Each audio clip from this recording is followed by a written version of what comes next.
Hello everyone, this is Shannon from That's So Po, and today I am bringing you my wrap-up for April National Poetry Month.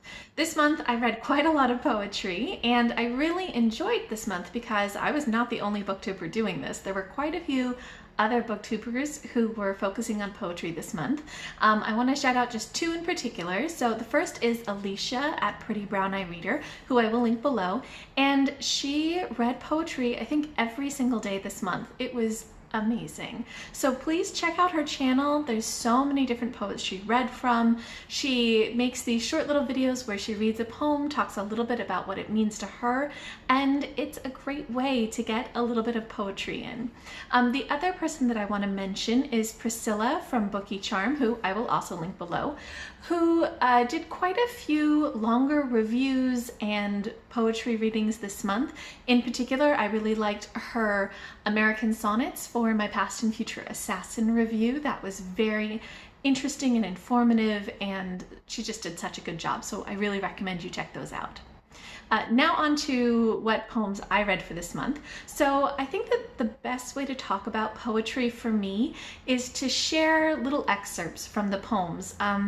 It'll get a little bit too long if I read full poems, so I just want to read you a couple of phrases that resonated with me from the different poetry collections that I read this month. I managed to read 7 of the 10 collections that I had on my list for this month. Plus, I also read 2 poetry collections that had been on my TBR from February, from Black History Month, and I read 1 other poetry collection as well. So, to start with, the first poetry collection I want to talk about is As Clean as a Bone by Emmett Wheatfall. And this is a poetry collection put out by Fernwood Press. I will link below. Fernwood Press has a YouTube channel, and Elliot, one of the interns there, runs it. Elliot has done a number of different videos, including an interview with Emmett Wheatfall and a reading of some of his poetry and discussions with other people interpreting it, so I recommend that you check those out. I will link those below. I think that this poetry collection really spoke to me in terms of its political messages and its imagery, its focus on being Black in the US and what that means. And I just wanted to read a couple of excerpts from it. So the first one is, I took a color crayon and colored myself black. It's a color I don't own. I needed to borrow it. Another one is, on occasion we listen when the arc of justice unfurls, spreading her wings far and wide, casting her net in the shallow and the deep. I think that this collection had a number of instances where it had this kind of imagery, this kind of emotional impact in the way that the words were chosen, and I liked that about this poetry collection. The next poetry collection that I want to talk about is Love is Deeper Than Distance by Pegadera, which is also another collection put out by Fernwood Press, and Elliot has done some readings from that, so again, you can check that out in the links below. This poetry collection is about Pegadera's loss of her husband. Her husband got ALS and dementia. I think dementia was probably the more difficult part of it. And this poetry collection is just exploring that experience of her, of losing her husband slowly to these diseases, the love she felt for him, the pain that she felt from that loss, the sadness, the grief. It was a very, very beautiful collection, and I cried throughout a big chunk of it. So I wanted to share a couple of excerpts from that I thought really showed how well she used different imagery to express those emotions. So the first is, this is the time for the next unsettling of the unsettling, for the revealing of his splinter-timbered mind that is not him but hides him, now beneath debris I can't move. And another is, your mind is becoming a cloud, edgeless, all the sharpness fading, obscured by formless matter, sensed but nothing we can handle. It is subtle thievery, every day, this disappearing. I just think that the way that she uses metaphor to build this imagery, this explanation of what it feels like to lose her husband little by little to dementia was really, really powerful. And if anybody has experienced the loss of somebody who has sort of faded away through illness, I think this will really speak to you. Next, I'd like to talk about Night Sky with Exit Wounds by Ocean Vuong. This poetry collection is about Vuong's experiences being gay, being the child of refugee parents from Vietnam, and it is filled with a lot of pain, a lot of hurt, a lot of emotion. That really came through for me.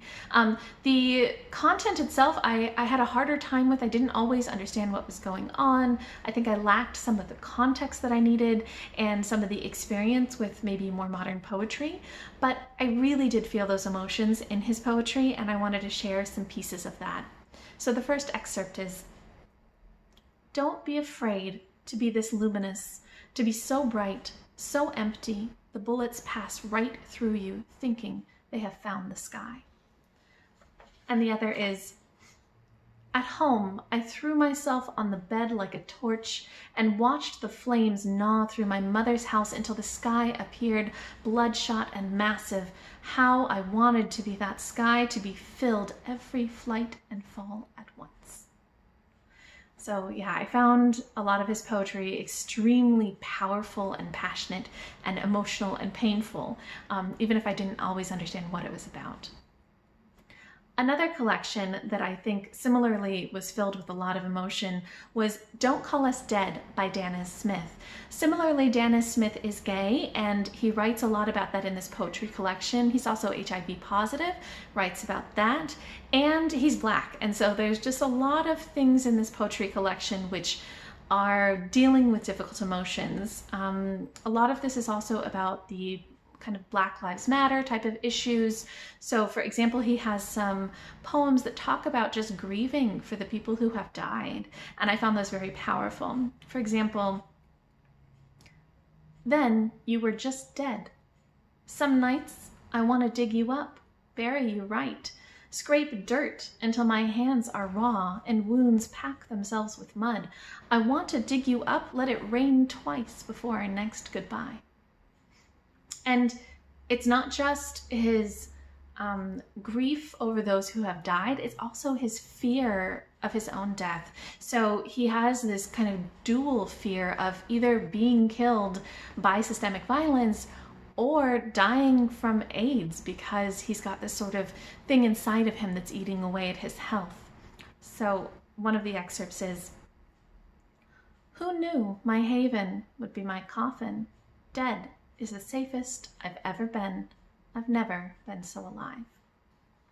And another is, "I survived yesterday, spent it ducking bullets, some flying toward me, and some trying to rip their way out." I think a lot of his poems are very simple in terms of the size of each line and the phrasing, and they convey so much power within those. It very much brought me into the collection. I enjoyed it quite a bit.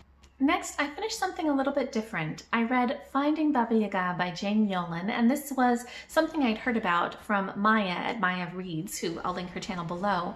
And this is a fairy tale, a modern take on a Baba Yaga fairy tale told in verse. So it is more of a novella in verse. And I loved this. I really, really got into it. I loved the rhythm of it. I loved the storyline. And I thought that the writing was so filled with humor and with wordplay and with just strong emotion. So I wanted to read a couple of little bits from that as well. So for the wordplay, Baba Yaga answers in kind, but without kindness. I really like that in poetry, where you have the same word reused in a different meaning or in a different form immediately afterwards. I very much enjoy that in poetry. Or just the humor. Baba Yaga's cousin has a house made out of candy. Very uncomfortable, the Baba says. The walls sag in wet weather, and the cousin has to re-ice it every fall. I think that so often we expect poetry to be serious and to be kind of deep emotions, that it's always fun when it's used for something a little bit more lighthearted. There are definitely deeper emotions in this poetry novella as well. For example, at first, no one forgets anger anchored way too deep in an ocean of regrets. So even though there was a lot of humor in this collection, it focused on a girl who comes from sort of a very strict and abusive family, and so there were definitely some deeper themes involved in this one as well. Next, I read the poetry collection Life on Mars by Tracy K. Smith, and this is something I think I heard about on Rachel's channel at Kalanadi, so I'll link that as well below. This collection was, again, modern poetry that explored a lot of big themes of life and the universe and God and humanity, and often kind of the failures of humanity, the pettiness, things like that. So it had a lot of very big themes.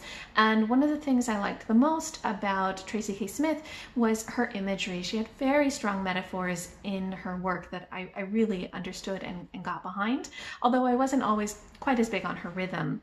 So, for example, that expression of wonder and awe at the universe. Like a wide wake, rippling infinitely into the distance, everything that ever was still is somewhere, floating near the surface, nursing its hunger for you and me, and the now we've named and made a place of. She also just has this strong sense of metaphor. So here's another excerpt where she uses metaphor to talk about some of the failures of humanity. Hate spreads itself out thin and skims the surface nudged along by the tide. When the waves go all to chop, it breaks up into little bits that scurry off. Some get snapped up by what swims, which gets snapped up itself, hooked through the lip or the gills and draped onto desk to bat around at the ankles of men who will beat it, then scrape off the scales and fry it in oil. Afterward, some will sleep, and some will feel it bobbing there on the inside. The night is different after that, too small. It's just this intense imagery of hatred as almost some sort of pollution in the water that gets into our systems. So I thought that was very powerful, a lot of the metaphor that she used. Next, I read Finding My Elegy by Ursula K. Le Guin, and this is another poetry collection that I heard about from Rachel at Kalanadi, and this one is Ursula K. Le Guin's collection of poetry from when she was younger as well as when she was older. It covered sort of a wide range of things, but what I really got out of it was the poems that talked about nature and about peacefulness, and I think that so many of these poems just really made me feel calm and peaceful and joyful, and I really appreciated that part of this poetry collection, so I wanted to read a couple of those. This breath is not any other breath, not breathed before, not breathed again. It is a now without a then. It interleaves me with my death. And another one. Listen to the voices of the water in its going, quiet as an outbreath as it wells up in its spring. Deep in dirt among the stones, it gathers up its flowing and creeps out into daylight like a little living thing. So it's not just that her imagery is beautiful and the poems bring the sense of calmness, but there's also such a beautiful rhythm in them. I really enjoyed a lot of this collection. And it was very nice also. A lot of her later poems dealt with the idea of aging and death, which were very interesting topics to explore. Now moving on to the poetry collections that weren't on my April TBR, but were on my February TBR. I read American Sonnets for My Past and Future Assassin by Terrence Hayes, and this is the one that Priscilla from Bookie Charm, which I linked below, did a video on reviewing it and reading some of it, and I think you should check that out. But what I really liked about this collection is that in it, Terrence Hayes talks about a lot of these feelings and frustrations and anger about being Black in kind of the era of the modern political climate especially sort of responding to Trump being elected and how that made him feel. And these poems have very strong political message and also just such sense of rhythm and rhyme that I really got swept up in them. So I wanted to just share a little bit of it. For example, I thought that the wordplay was really interesting in a lot of the poems. One of them has, "The notes must tear and tear. There must be a love for the minute and the minute. There must be a record of witness and daydream." Obviously you can't see it, but tear and tear obviously spell the same, minute and minute spelled the same. I'm guessing that that's how it's pronounced, but I don't even know in which order. That was very fun for me when I was reading it. Another sort of theme of these is just all of this frustration with what's going on in the present and hope for the future. "We're on the middle floor, where the darkness we bury is equal to the lightness we intend. We stand in the valley and go to our knees on the mountain. One rope pulls a body down and into earth, the other pulls up and after stars." So there's just a lot of beautiful imagery, and I really did enjoy this collection a lot. The other poetry book I finished from my February TBR is For Everyone by Jason Reynolds. And this isn't a poetry collection, it's actually just one long poem. And I listened to the audiobook version of it, which was really nice to hear it told in his own words. It's basically a letter to himself when he was younger, or to other artists when they're young, talking about how to value having dreams and art, even if you don't have success with them, even if you feel like a failure. So it was a beautiful poem that had a lot of rhythm in it and a lot of just emotion and style and flow. I really liked that. So for example, dreams don't have timelines, deadlines, and aren't always in straight lines. And then also just some of this imagery that he used to talk about the frustration. "Sure, I know my dream is as real as my hands, but I grip tight a short leash with insecurity tied to the end wagging along beside me." So I think this poem is great to listen on audio, and it's so short. It's maybe like 25 minutes on audio. So I really recommend you check that out. And the last book that I finished, which wasn't on any TBR, was Long Way Down by Jason Reynolds. And this is basically a novella in verse talking about a teenage boy whose older brother is killed in some gang violence, and he is dealing with that pain and also trying to consider if he's going to exact revenge. So I thought that this was a very powerful novella. I really, really loved it. And the exploration of grief and loss of your family I thought was really powerful. He has a little excerpt. "But if the blood inside you is on the inside of someone else, you never want to see it on the outside of them." And he uses a lot of this metaphor and imagery to explore that grief that I found very powerful. "But the worst part, the absolute worst part, is the constant slipping of your tongue into the new empty space where you know a tooth's supposed to be, but ain't no more." Like, you could really feel what that experience of loss of his brother was for him. It was very strong. And there's also just a lot of wordplay in this poetry novella that I liked a lot. "Another thing about the rules, they weren't meant to be broken, they were meant for the broken to follow."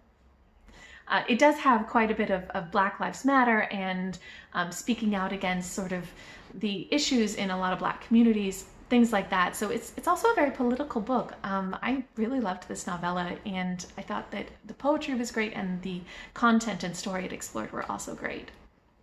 One last thing that I want to mention, I had mentioned in my TBR for April that my biggest priority was a German collection of poems called Buchstabengefühle by Stephanie Lahaya Alcongo, which is something that Ian from Nur Chaos, who I will link below, had done a review on, and I was so impressed by this review that I ordered it, even though my German is very limited. And I started reading it. I did start reading it, but I have not read very much of it. It is definitely a challenge for me to read poetry in another language, so I am going to probably be taking my time with it, but at some point, hopefully, I will finish it, just to give a little update. So like I do every month in these wrap-ups, I want to talk a little bit about kind of the takeaways that I had, some of my reflections based on spending this month focusing on poetry. The first thought that I had at the end of this month was that poetry has something very special to offer me that novels don't always do, which is an intense emotional connection to the author. So often you can connect with characters or with authors in their works, but something about poetry feels almost pure emotion to me.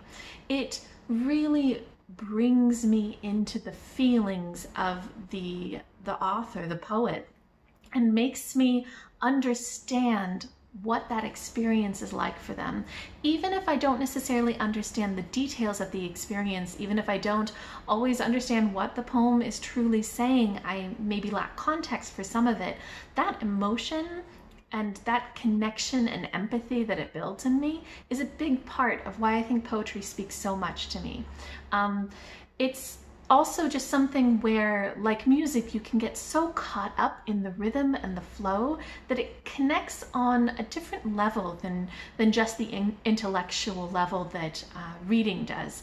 So that I knew was, I knew there was something special about poetry itself and why I liked that form, but I think I'm realizing that that emotional connection is a big part of what it means to me to read somebody's poetry, is to understand their feelings and empathize with them. The other thing that I sort of realized throughout the course of the month is that there's a lot of variation in the style of poetry that people write, and there are perhaps also just different eras of poetry as to what style is popular or what style becomes new and modern and pushes the envelope. And for me, I tend to like a slightly older style. I tend to like a little bit more classical, structured, verse-like poems that really have that rhythm and the rhyming and the wordplay and the metaphor and a lot of that built into the structure of the poems. So for me, that makes a poem very accessible. And I think that this is very much like actual regular art. So I don't necessarily, for seeing visual art, have to have something that's photorealistic. I can enjoy something like Renoir. I find Impressionism very beautiful. But the further away from kind of more classical ways of depicting things we get, the little bit harder it is for me to understand and appreciate. So Picasso, sometimes I kind of get, but a lot of times I don't. And if we move even further into very abstract modern art, things like Jackson Pollock, I'm kind of lost. I can see that it is colors on a canvas, and I don't necessarily fully grasp the intent of the artist, the meaning, the context, what it's saying. And I think that a lot of the poetry this month was on that spectrum for me.